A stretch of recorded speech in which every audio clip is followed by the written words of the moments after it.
이달 초였죠. 8월 초. 그때 비가 굉장히 많이 왔습니다. 집중호우가 이어졌습니다. 그래서 한때는 홍수 경보까지 이제 발령이 난 때가 있었습니다. 그때에 팔당댐의 댐 문을 열었습니다. 그래서 이것이 방송을 타고 또 많은 사람들에게 회자가 되고 그랬습니다. 제가 궁금해서 그 미사리에 있는 팔당댐을 가보았습니다.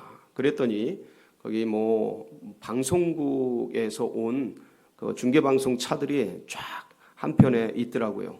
그래서 그쪽 있는 곳 말고 거긴 경찰들이 막 경계를 쓰고 그래서 그 건너편 쪽으로 건너가서 댐이 방류하는데 어떤 일이 생기는가를 한번 경험을 했습니다. 이 사진이 뜨고 있는데 이 사진은 제가 직접 찍은 건 아니고요. 직접 찍었는데 이렇게 잘 나오지 않더라고요. 이거는 아마 이제 방송국이나 이제 전문 기자들이 찍으신 것 같아요. 그래서 이것을 네이버에서 다운받아서 이제 올렸는데 제가 본 것도 이 장면입니다. 굉장하죠. 이 팔당댐에 댐이 15개가 있는데 이때 10개가 이제 10개를 열었다고 합니다. 저렇게 노도 물결처럼 물결이 쏟아져 내리는데 그 영향이 저쪽 하류까지 저 밑에까지 그 팔당대교 있는 데까지 그 밑으로 해서 굉장히 영향을 끼치더라고요. 물들이 회오리 치고 폭포수같이 쏟아지는데 대단했습니다. 근데 그 물이 얼마나 세냐면 옆에 있는 저희가 있는 차까지 물이 넘쳐서 튀겨서 이렇게 올라올 정도로 대단했습니다. 그런데 이제 거기서 그런 생각을 해봤어요. 야, 여기서 수영하면 어떻게 될까? 보도를 보니까 중국의 그 홍수가 난 강에서 수영하는 분도 계시더라고요. 그러면 이제 밑으로 하류로 내려가면 밑으로 물을 타고 내려가면 굉장히 빠르게 내려가겠죠.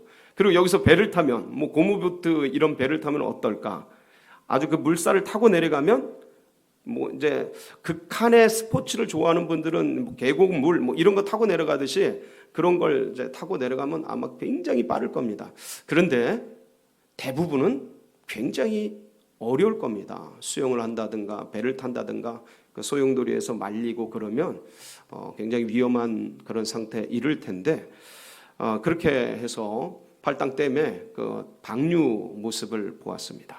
제가 이 얘기를 왜 드리냐면 지금 코로나19가 이 사회에 엄습하고 교회에 엄습하고 가정에 엄습하고 이 나라 민족 가운데 열방 가운데 엄습하면서 우리도 모르게 이 세상이 격변하고 있는 그 급류 속에 들어가 있게 된 겁니다.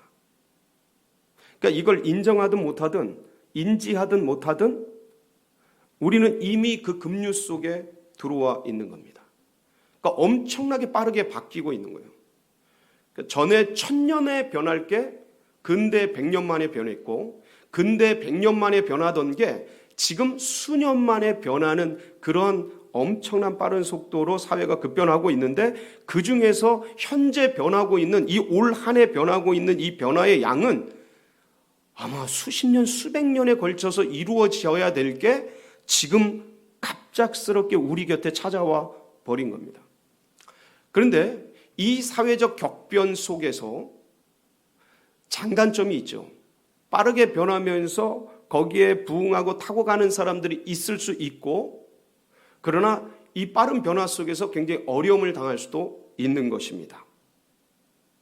어느 때는 정체성의 혼란도 올 수 있고 경제적인 너무 갑자기 변하니까 경제적인 그런 고통도 올 수 있고 이러면서 우리 속에 과연 이거를 어떻게 헤쳐나가야 될까라는 의문과 함께 저 빠른 미사리의 팔당댐의 급류처럼 흘러버리는 사회적 격변 속에서 우리도 모르게 뭔가를 잃어버리면서 갈 수도 있는 것입니다. 그래서 오늘의 말씀은 이런 상황 가운데서 우리가 다시 한번 돌아보면서 우리가 어떻게 이 빠르게 변화하는 세상 속에서 마땅히 잃어버리지 말아야 할 것을 지키면서 갈 수 있을까를 다시 한번 묵상하고 상고하고 그러면서 우리에게 은혜를 줄 수 있는 귀한 말씀입니다.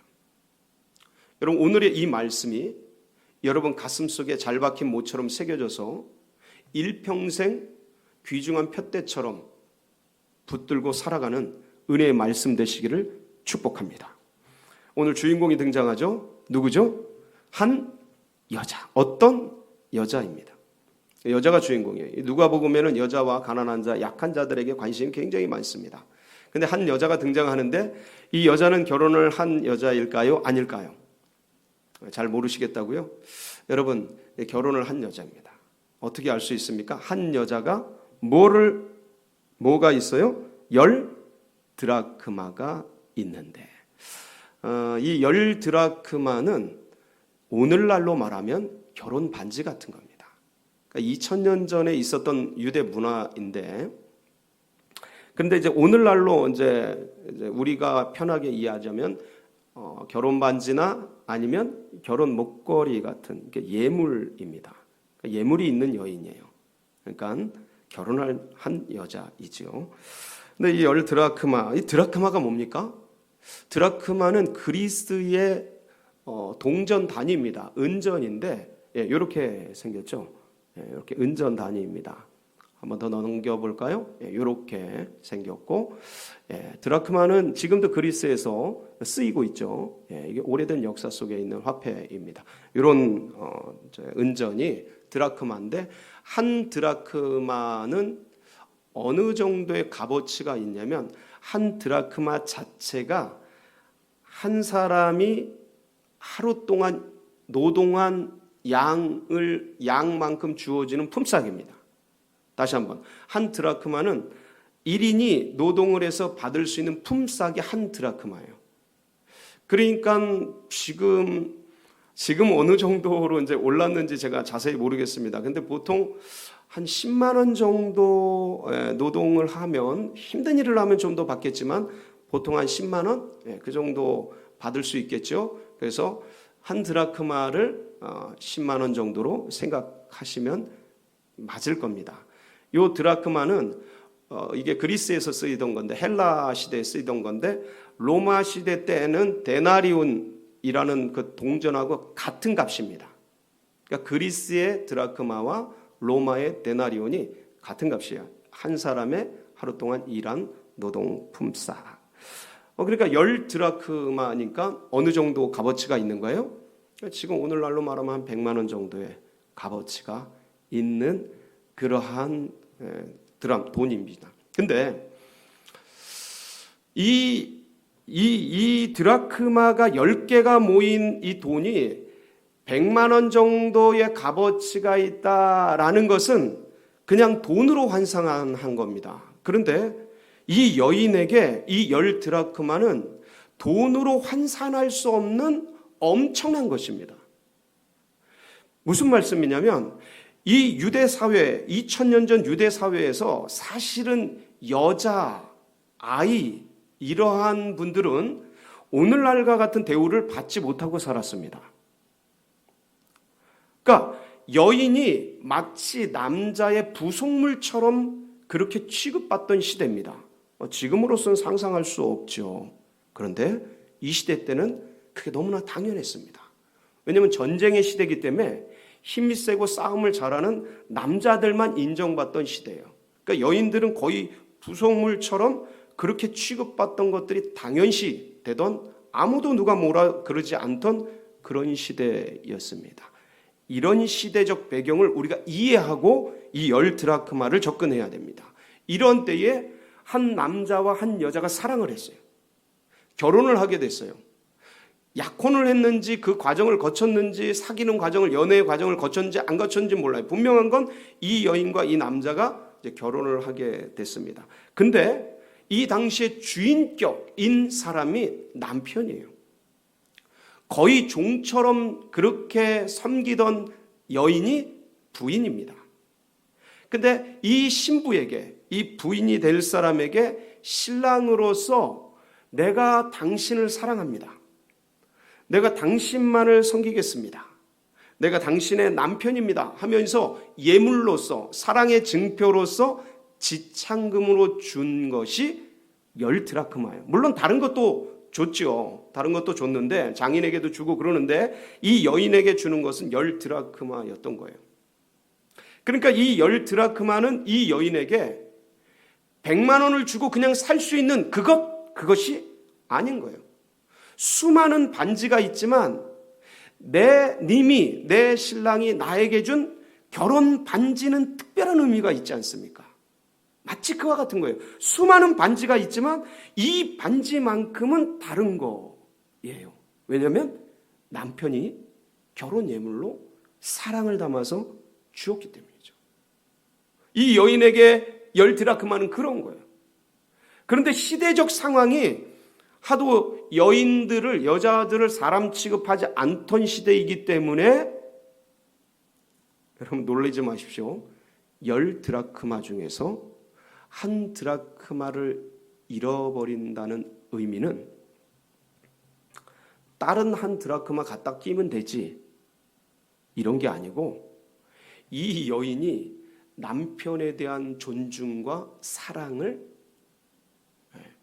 잃어버린 것과 같이 취급되었습니다.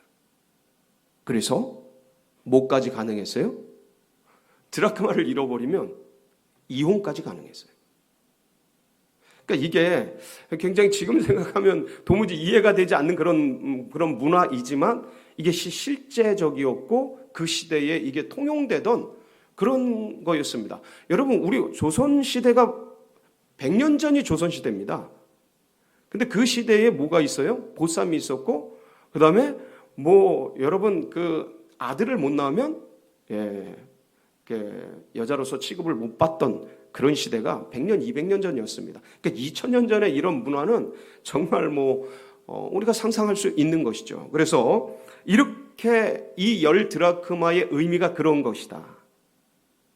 그러니까 그렇게 소중하고 어떤 면에서는 그러니까 남편에게서 이혼을 당할 수 있는 잃어버리게 되면 그런 사유가 되기도 하고 그리고 여인에게서 이 10드라크마를 받은 그런 여인이라는 증표로서 나는 남편에게 사랑을 받고 남편에게 존중을 받는 그런 사람이다라는 의미로서 이 여인들은 이것을 은사슬에 꿰어서 머리에 이렇게 치장을 하고 예쁘게 장식을 하고 그렇게 다니기도 했습니다.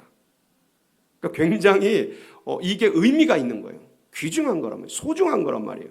그런데 어느 날 어떻게 됐어요? 말씀 보니까 하나를 잃었어요. 예수님의 예화예요. 그렇지만 하나를 잃어버렸어요. 그러니까 이걸 잃어버린다라는 건 금방 제가 말씀드렸습니다. 하나를 잃어버렸는데 뭘 잃어버린 거예요? 다 잃어버린 거예요. 왜냐하면 이것은 짝으로 이루어져 있기 때문에 막 그런 것이죠. 그런데 만약에 어떤 여인이 이걸 잃어버려 놓고도 잃어버린 줄 모를 수 있습니까? 없습니까? 있는 거죠. 잃어버린 줄도 모르고 생활할 수 있는 거예요. 어떻게 그렇게 생활할 수 있어요? 바쁘게 지내다 보면 관심사가 여기저기 많다 보면 삶이 분주하다 보면 지내는데 내 주머니에서 뭐가 없어졌는지 내 머리에서 뭐가 없어졌는지 가지고 있는 10드라크마 중에서 1드라크마가 없어졌는지 그거를 체크하고 챙기고 관심 갖고 할 그럴 여력이 없을 수 있는 거죠. 그런 여인도 있을 수 있는 거예요. 그렇게 살아갈 수 있는 거예요. 뭐가 없어졌는지도 모른 채 살아갈 수 있는 거예요. 그런데 또 어떤 여인은 잃어버린 것을 알기는 했는데 어떻게 할 수 있어요? 안 찾을 수도 있어요. 왜 그랬을까요? 왜 그럴까요? 그 소중함을 몰라서. 그러니까 미련할 수 있는 거죠. 이게 얼마나 귀중하고 법적으로 그리고 또 사회적으로 문화적으로 얼마나 소중한지 그 시대가 다 알고 있는데 이 여인은 그걸 잃어버린 걸 알고도 안 찾는 거예요. 그 귀중함을 모르는 거예요. 그 소중함을 모를 수 있는 거예요. 간절함이 없는 거죠.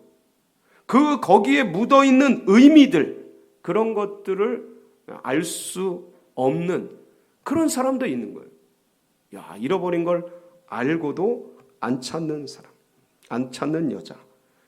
그럴 수 있다. 그런데 오늘의 여인은 어떤 여인이었어요?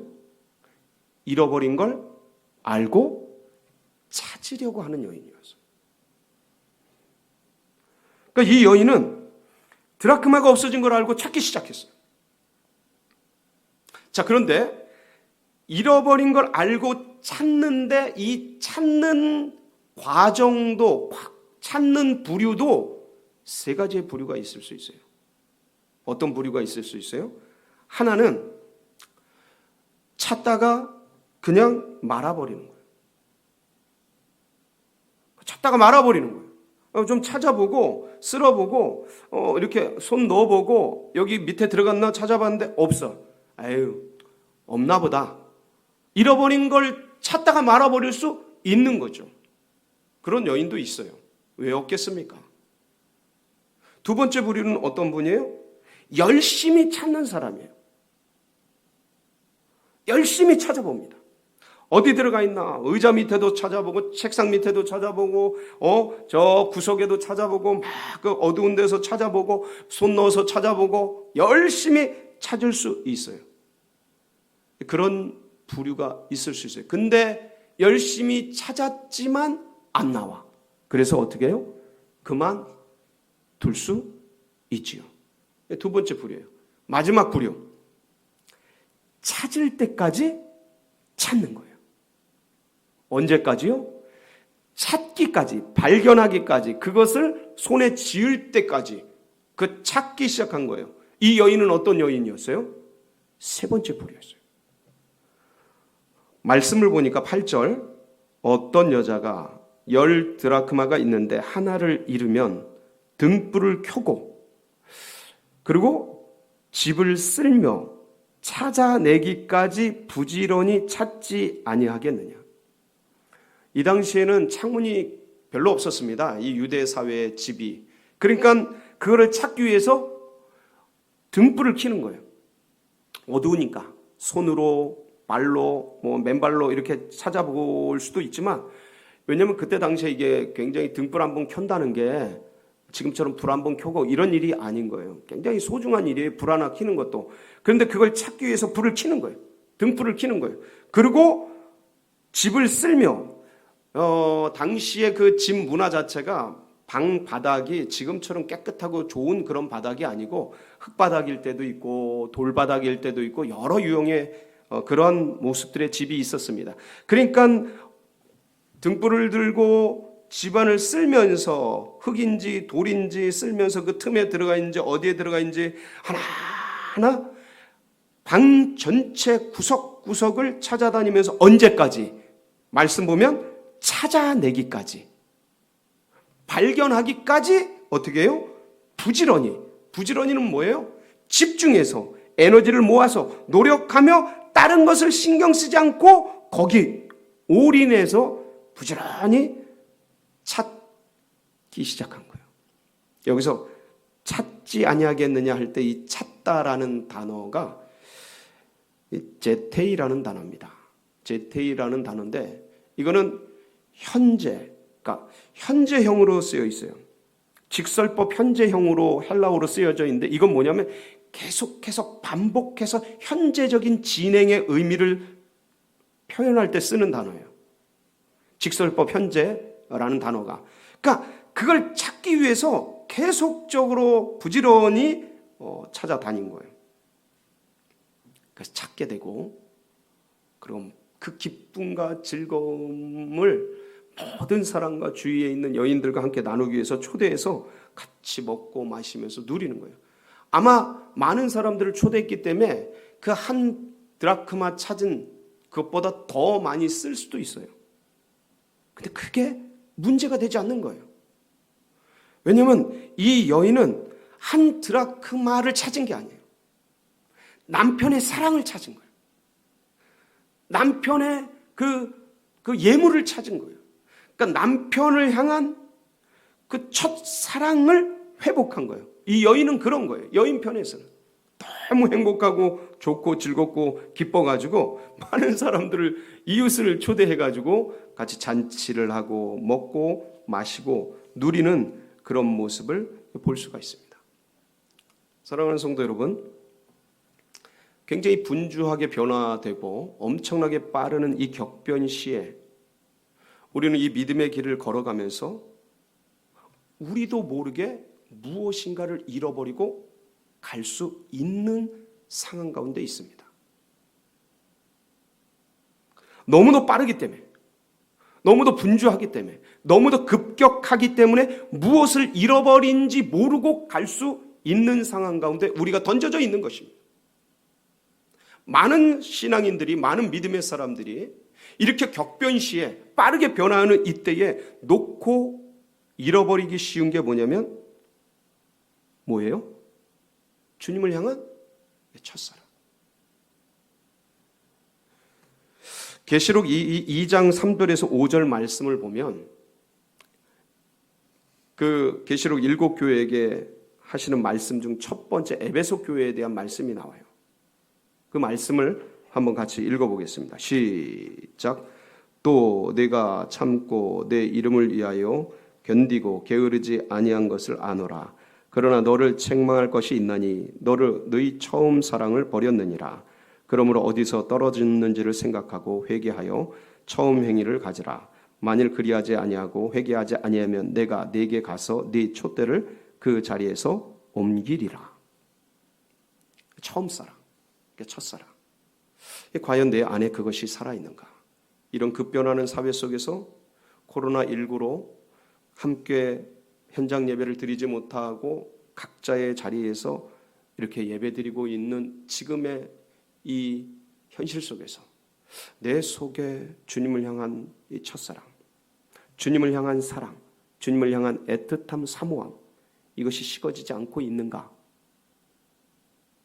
이것을 잃어버리지 않고 있는가? 이것을 검증해보고 돌아보는 건 굉장히 소중한 일이에요. 어떤 분들은, 어떤 여인들은 여인으로 비유가 됐잖아요. 우리 모두를 신부라고 생각한다면 어떤 여인들은 그것이 잃어버린 줄도 모르고 지낼 수 있다 없다? 있는 거예요. 잃어버리고도 찾지 않을 수도 있는 거예요. 찾기까지 찾자. 두 번째는 어떤 것을 잃어버릴 수 있습니까? 사명이죠, 사명. 주님이 우리에게 맡겨주신 사명. 분주하게 밀려가는 일상 속에서 이 사명을 놓칠 수가 있어요. 빌립보서 3장 12절로 14절 말씀에 보면 이 사명에 대한 말씀이 나오는데 한번 보겠습니다. 시작. 내가 이미 얻었다 함도 아니요 온전히 이루었다 함도 아니라 오직 내가 그리스도 예수께 잡힌 바 된 그것을 잡으려고 달려가노라. 형제들아 나는 아직 내가 잡은 줄로 여기지 아니하고 오직 한 일 즉 뒤에 있는 것은 잊어버리고 앞에 있는 것을 잡으려고 표대를 향하여 그리스도 예수 안에서 하나님이 위에서 부르신 부름의 상을 위하여 달려가노라. 진짜 달려가고 있는가? 아니면 넋놓고 있는가? 바울은 이 빌립보 이 감옥에서 자기의 말년의 시간들을 돌아보면서 뒤에 있는 것은 잊어버리고 다시 앞에 있는 것을 향해 달려가겠다라는 그런 믿음의 고백, 사명의 고백을 하고 있는 장면이에요. 근데 우리는 우리 시대에 과연 그 사명, 달려갈 사명, 붙들 수 있는 희망, 그 표대, 그걸 향해 달려갈 수 있는 그 소명, 이런 것들이 우리 속에서 불타고 있는가?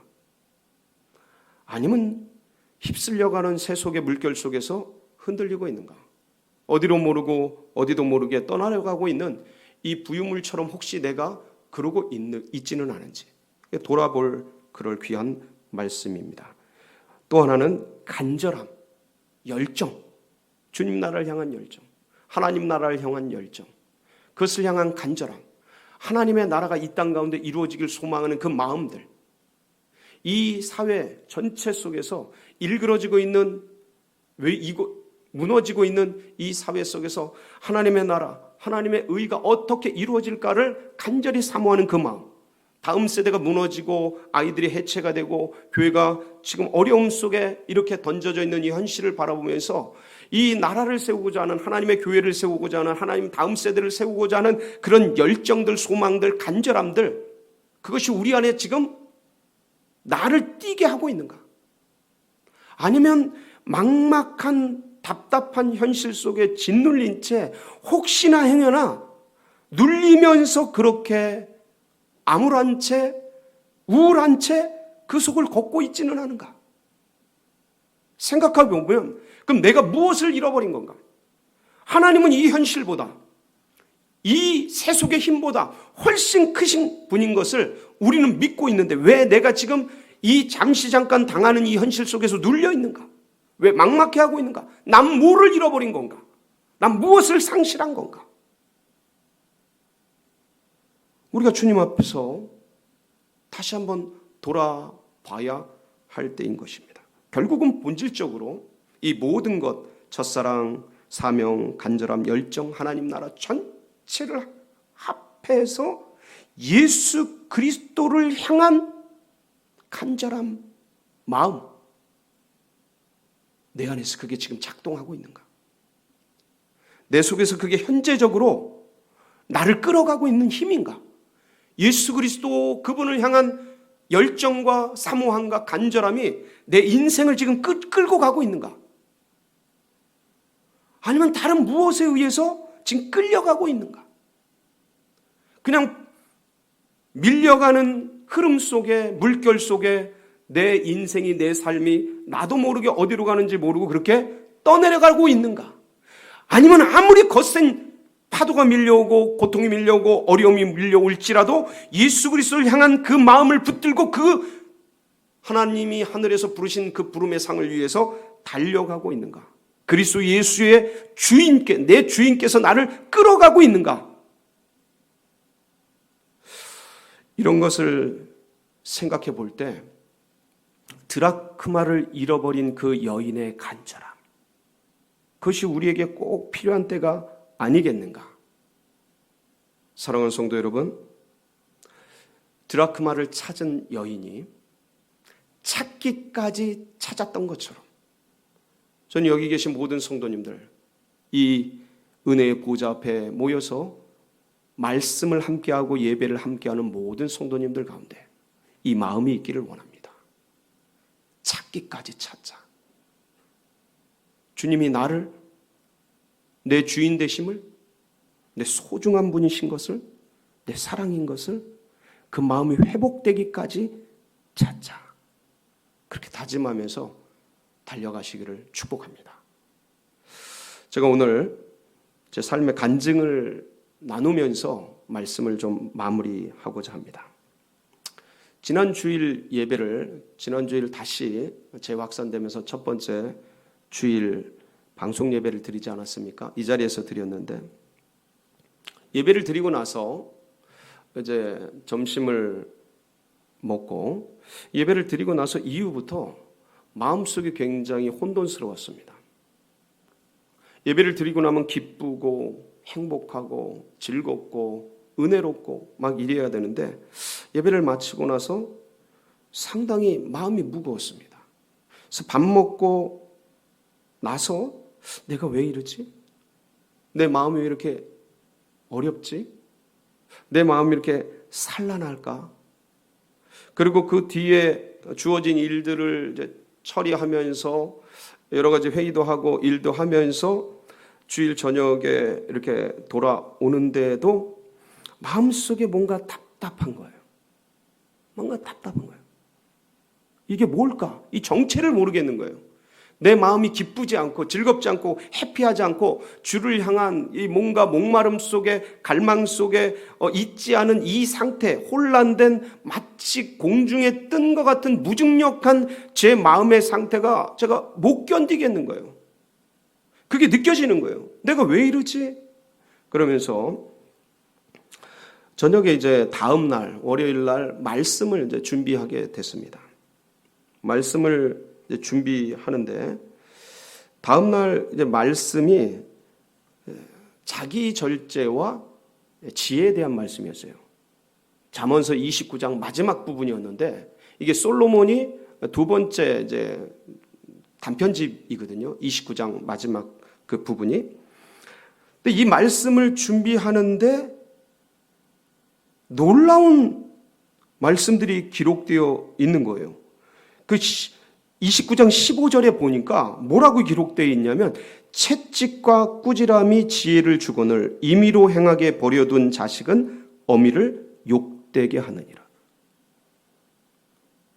이 말씀이 어떻게 들리기 시작했냐면 절제와 지혜, 절제가 사라질 때, 자기 절제가 사라질 때 지혜가 사라지고, 자기 절제가 사라질 때 하늘의 기쁨이 사라지고, 자기 절제가 사라질 때 주의 음성, 하나님의 음성, 예수 그리스도를 향한 사모함들이 사라진다라는 소리로 들리기 시작한 거예요.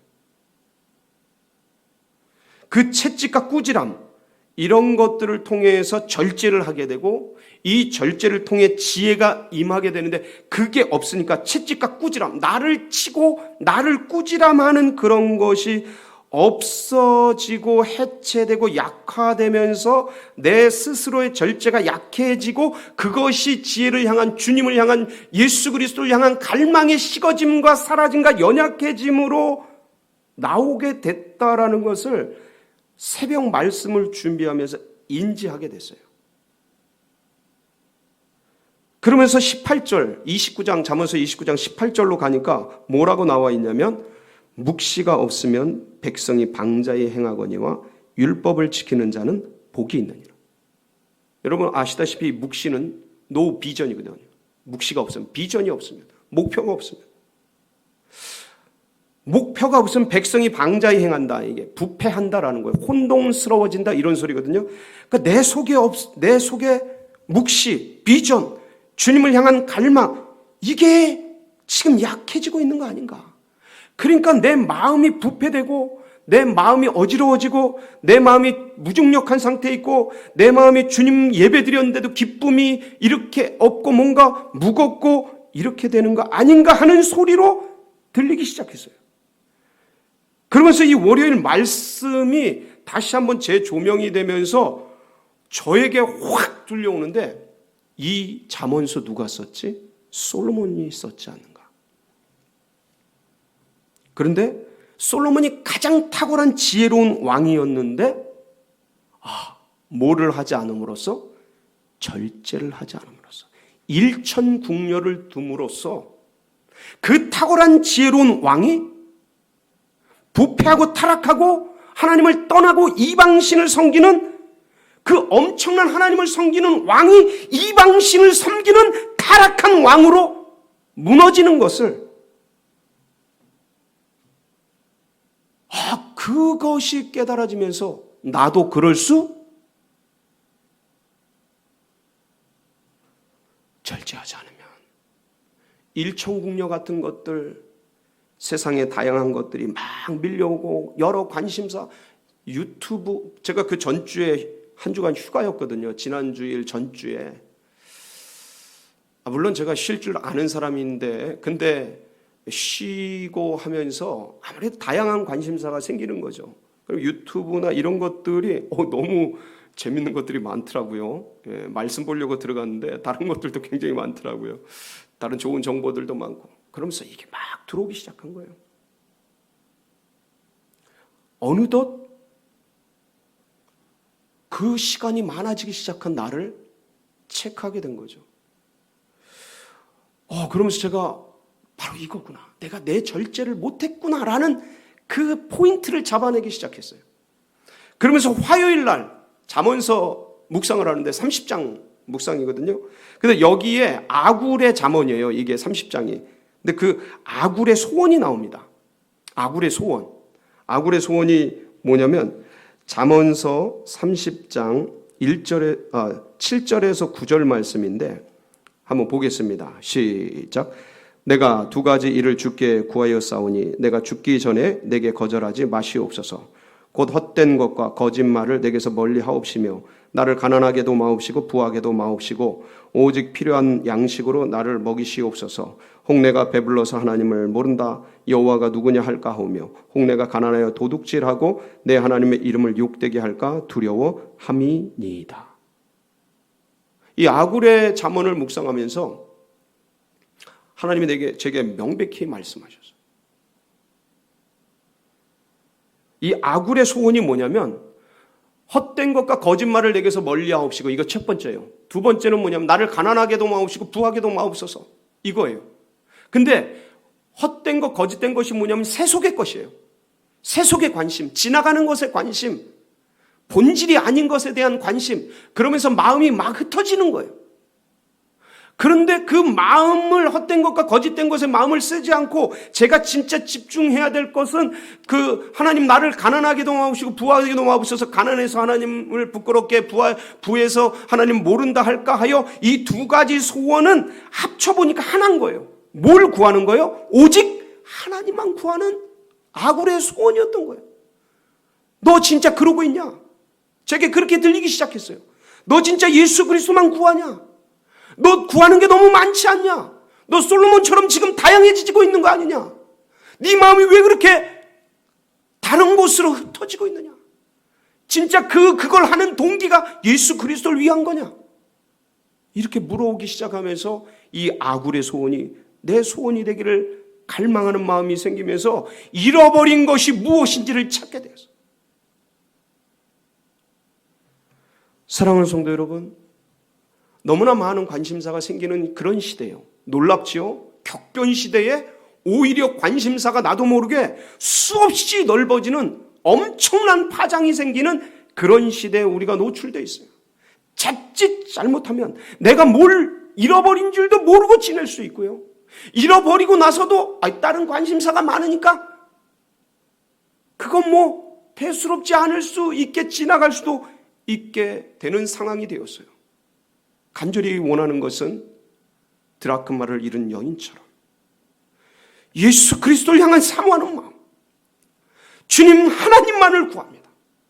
주님 내 속에서 주님만을 구합니다. 그걸 찾기 위해서 찾기까지 몸부림치며 금식하며 인터넷을 금식하고 유튜브를 금식하고, 물론 예배는 드려야겠죠. 하여간 최대한 절제하고 그러면서 주님을 향한, 하나님 나라를 향한, 잃어버린 것을 찾아 오직 그리스도 예수만을 향하는 우리 성도님들 되시기를 주의 이름으로 축원합니다. 같이 기도하시겠습니다.